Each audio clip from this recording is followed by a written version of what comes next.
Hello viewers, আসসালামু আলাইকুম। আশা করি সবাই ভালো আছেন, আমরাও ভালো আছি। আজকে আপনাদের শেখাবো কিভাবে কবুতর রান্না করলে টেস্টি ও সুস্বাদু হয়। আমরা আজকে 3টা কবুতর রান্না করে আপনাদেরকে দেখাবো। আপনি যদি মুসলিম হয়ে থাকেন তাহলে অবশ্যই ভালো করে কবুতরগুলো আগে জবাই করে নিতে হবে এবং সুন্দর করে পাখাগুলো পরিষ্কার করে নিতে হবে। পরিষ্কার শেষ হয়ে গেলে এখন মাটির চুলায় কবুতরগুলো ভালো করে পুড়াইতে হবে। যতক্ষণ পর্যন্ত কবুতরের শরীর থেকে তেল বাইরে না হবে ততক্ষণ আপনাকে ভালো করে পুড়তে হবে। আমরা 3টাই পোড়া হয়ে গেছে। এখন আমরা দেখব যে কবুতরের কোথায় কোরা পাকা আছে সেটা এখন উঠে নিতে হবে। কবুতরের বাচ্চা ফোটার পরে যদি আপনারা ভালোভাবে 30 দিন বাচ্চাগুলোকে খাওয়ান তাহলে অবশ্যই বাচ্চাগুলোর কোরা পাকা থাকবে না। আমাদের কোরা পাকা উঠানো সব শেষ। এখন আমরা সুন্দর করে কবুতরগুলোকে কেটে নিব। বেশি ছোটও করব না, বড়ও করব না, মাংসর পিসগুলো মিডিয়াম সাইজের করব। রান থেকে হাঁটি পেরা পাগুলো আমরা আলাদা করে কেটে নেব। আমরা আবারও চেক করতেছি কোনো কোরা বাঁকা আছে কিনা সেটা দেখার জন্য। আমরা এখন রান্না করব।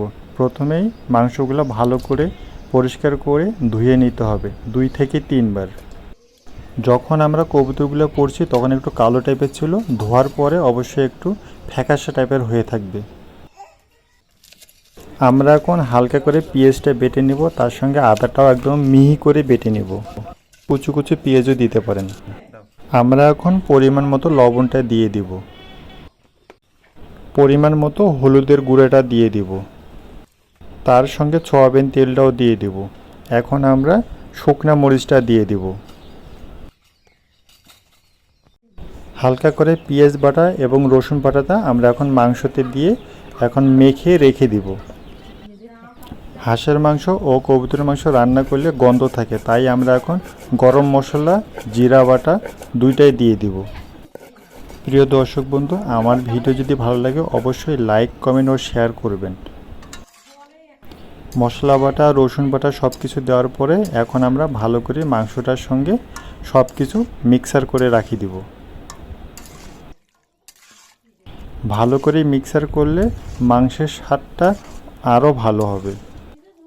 মাংসের যে পানিটা বাইর হয়েছে ওটা দিয়ে আমরা এখন নাড়াচাড়া করে রেখে দিচ্ছি।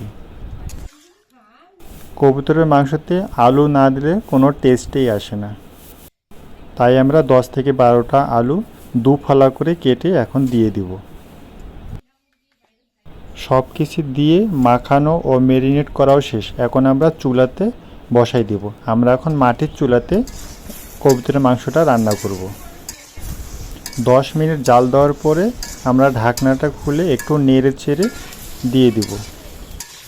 কবুতরের মাংস যত কষবেন তত ভালো হবে এবং সুস্বাদু হবে এবং ততটা তেল বাইর হবে। চুলার তাপটা মিডিয়াম করে রান্না করতে হবে। এই রান্নাগুলো আমি আমার মায়ের কাছ থেকে শিখছি। আলুটা আমরা দেখতেছি যে সিদ্ধ হয়েছে কিনা, সিদ্ধ হয়ে গেলে আবার একটু কষতে হবে। আমি আবারও বলতেছি, যত কষবেন তত মাংসটা ভালো হবে এবং গন্ধটা থাকবে না। এখন প্রায় রান্না শেষ। আমরা এখন পানি দিয়ে একটু ঝোল রেখে দিব। দেখতেই পাচ্ছেন মাংসটা কত সুন্দর হয়েছে। আমরা এখন মাংসটা একটা বাটিতে করে নিয়ে নিব। ঝোল রাখলে বেশি স্বাদ পাবেন না, যত ভুনা করবেন তত ভালো স্বাদ পাবেন।